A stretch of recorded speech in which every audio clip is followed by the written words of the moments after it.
Olá, bom dia. E o tema de hoje é Política de Massa na Argentina de Perón. E a nossa aula começa agora.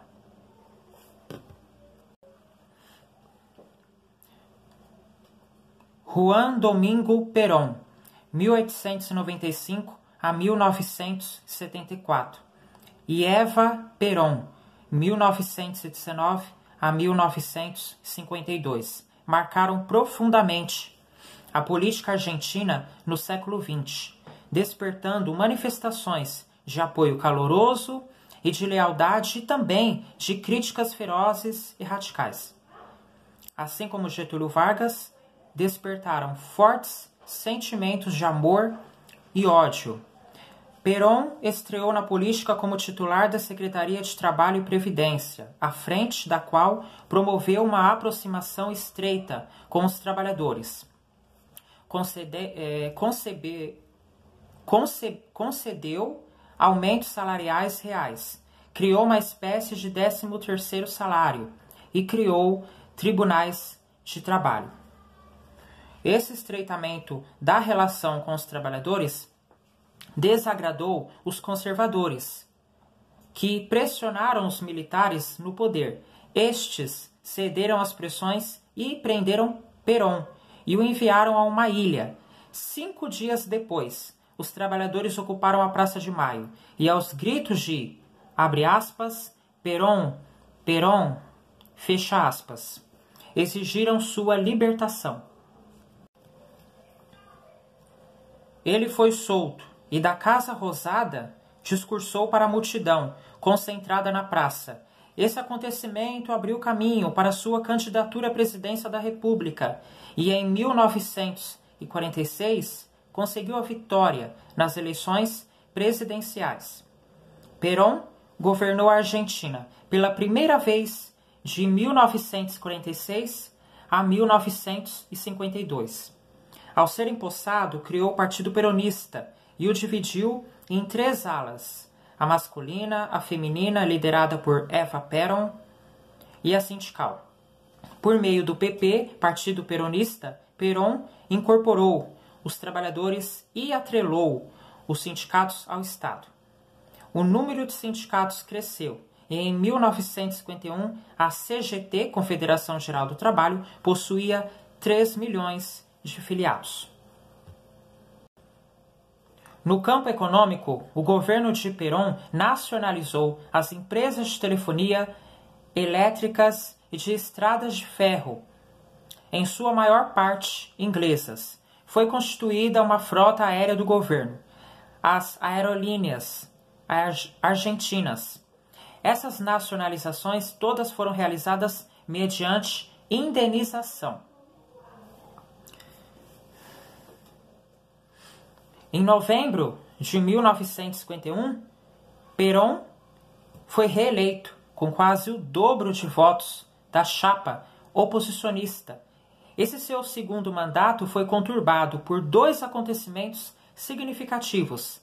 A morte, em 26 de julho de 1952, de Eva Perón, que provocou gigantescas manifestações populares de pesar. O segundo foi a desavença com a Igreja Católica, causada pelo fato de seu governo ter anulado a lei do ensino religioso obrigatório e aprovado a lei do divórcio em 1954. Em 1955, um ano depois, em 1955, Perón renunciou e acabou se exilando na Espanha do ditador fascista Francisco Franco. 1892 a 1975. Mesmo após a sua morte, em 1974, o peronismo continuou influenciando e ainda hoje influencia com sua ideologia a política argentina. Alberto Fernandes e sua vice, Cristina Kirchner, empossados em janeiro de 2020, venceram as eleições, defendendo vários princípios e práticas peronistas. Eu vou mostrar agora a imagem para vocês, o presidente argentino Juan Perón e sua esposa Eva Perón saudam a multidão da varanda presidencial no 5º aniversário do movimento que o tirou da prisão, em 17 de outubro de 1945. Buenos Aires, Argentina.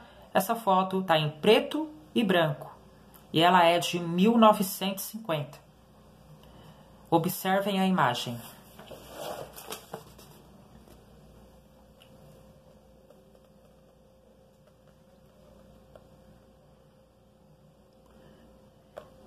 Essa é Eva Perón. E o Juan Perón.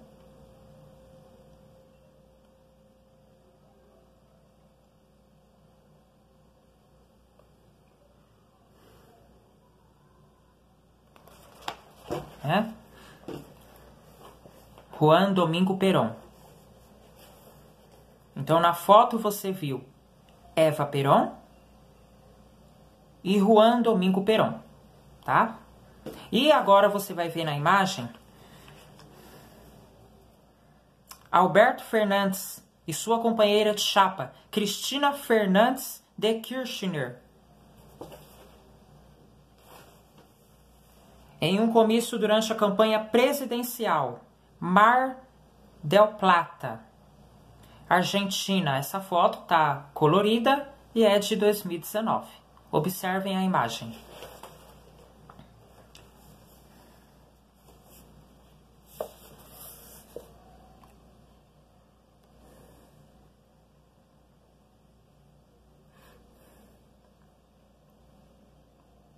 Cristina Kirchner e o Alberto Fernandes.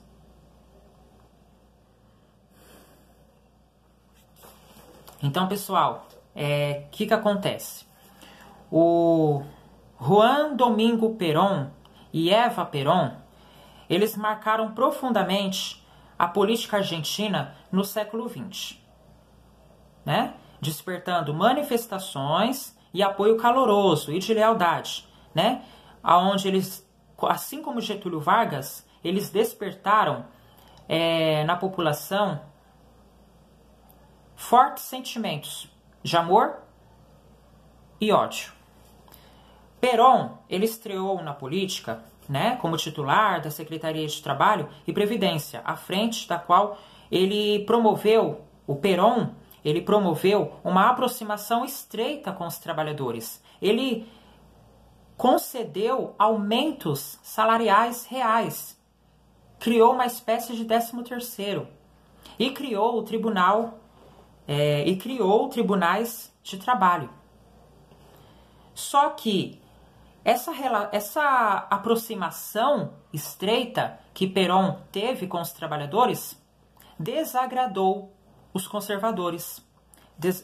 Conservadores são aqueles que colocam obstáculos, que se opõem a mudanças. Esse é o significado de conservadores. Conservadores são aqueles que se colocam, que colocam obstáculos, né, que se opõem às mudanças. Então, essa aproximação estreita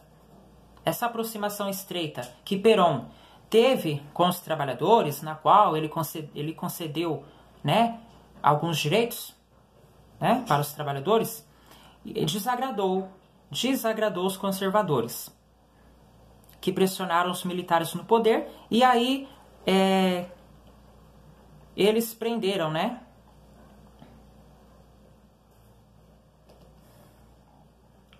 Prenderam Perón, os conservadores, né? Os conservadores que pressionaram os militares no poder,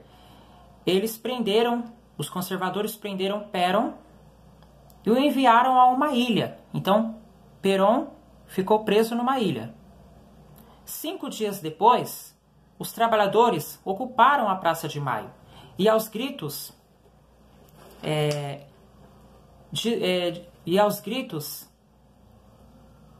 Perón, Perón, os trabalhadores exigiram a libertação, né, de Perón. Os trabalhadores exigiram que Perón fosse libertado.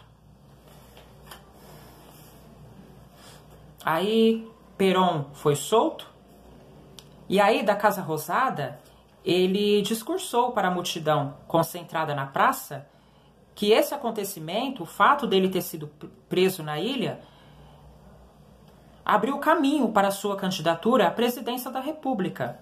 E em 1946 conseguiu a vitória nas eleições presidenciais. Aí Perón, ele governou a Argentina pela primeira vez de 1946 a 1952.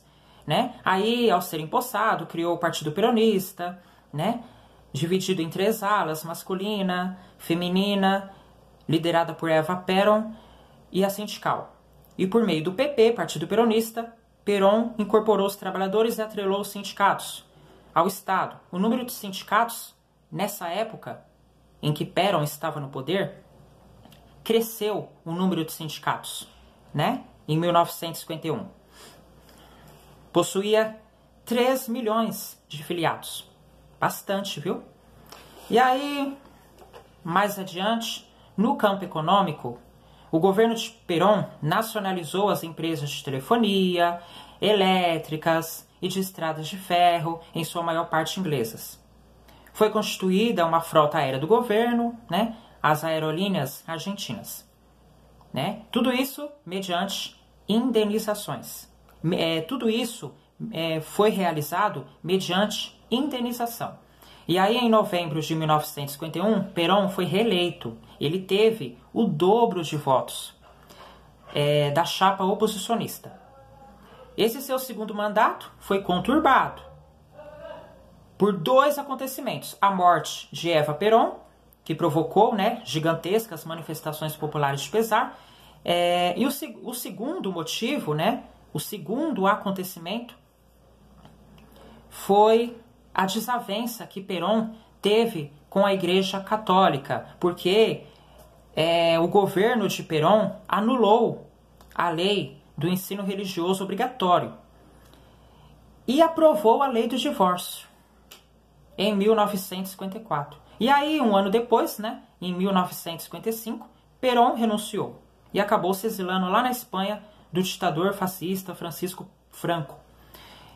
Aí, mesmo após a morte de Perón, mesmo após a sua morte, em 1974, o peronismo continuou influenciando e ainda hoje o peronismo continua influenciando.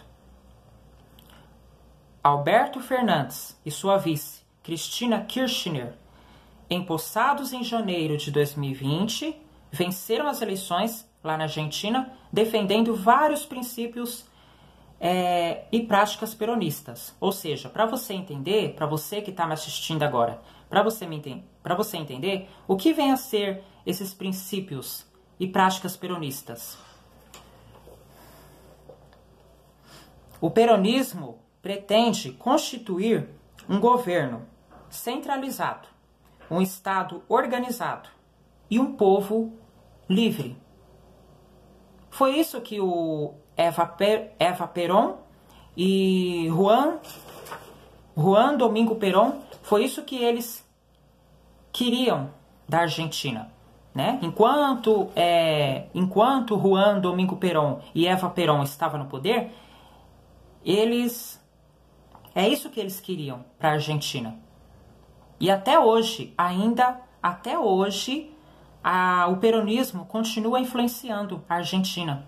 Desde do tempo, né, do Perón. Desde o governo do Perón, né, o peronismo continuou influenciando. E ainda hoje influencia, com sua ideologia, a política argentina. Que nem eu acabei de falar. O peronismo pretende constituir um governo centralizado, um Estado organizado e um povo livre. É isso. Então, pessoal,